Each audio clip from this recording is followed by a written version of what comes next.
Hello, fellow educators. Thank you so much for joining my talk today.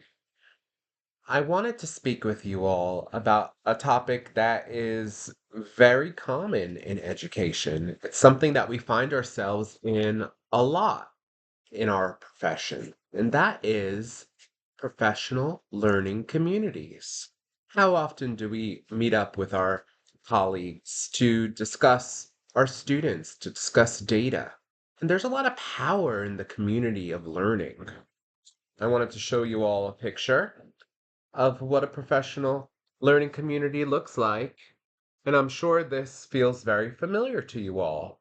Gathering around the table, speaking about challenges with a particular student, or talking about strategies to help learning in the classrooms. However, how many of us have thought about the history of professional learning communities? Where did it start? How did this concept begin?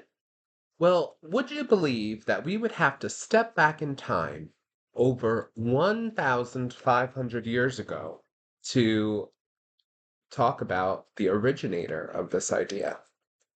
One of history's greatest thinkers, Augustine of Hippo, was the person who helped shape this idea, and it is still shaping our classrooms today. Now, when we think of Augustine, we think of philosophy, theology, but he wasn't just a philosopher or a theologian. He was a visionary in education. His belief? He believed that learning is best achieved not in isolation, but within a community of shared inquiry, mentorship, and discussion. Does this sound familiar? It should, because his ideas laid the groundwork for collaborative learning and professional learning communities, or as we say, PLCs, which we rely on still today. Augustine saw that education was more than just memorizing facts. He believed it was a transformative journey towards wisdom.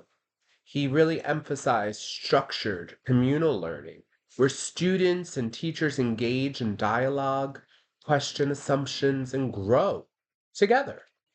He argued that the best learning happens when it's guided by a mentor, someone who not only imparts knowledge, but inspires deep reflection. Today, we still see echoes of Augustine's philosophy in our classrooms and professional spaces.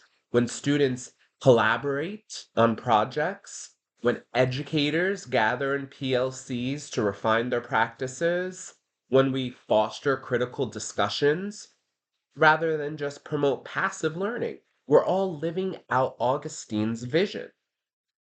So, why does community matter? Augustine's approach reminds us that education isn't just about what we teach, but how we create learning environments. So his philosophy called us out to do three things. First, we need to prioritize discussion over dictation. Nobody likes a dictator. The best learning happens when students engage in meaningful dialogue rather than just absorbing information.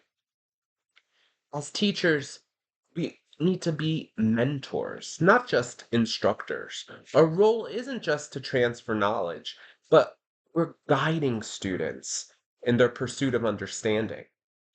Finally, we need to cultivate a culture of reflection.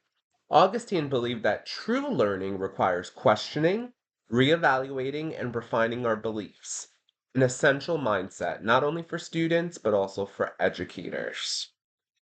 So, why is this important today? In today's fast paced, data driven education system, we so often focus on outcomes and efficiency, but Augustine reminds us that learning is a reflective process. It's communal, it's shared. It's not just a set of standardized goals. This is why collaborative teaching models, student centered learning, and mentorship programs are so powerful. They aren't just trends, they're really time tested. They're rooted in centuries of educational philosophy. So, as we continue to refine our teaching methods and build strong learning communities, let's take inspiration from Augustine of Hippo and his wisdom.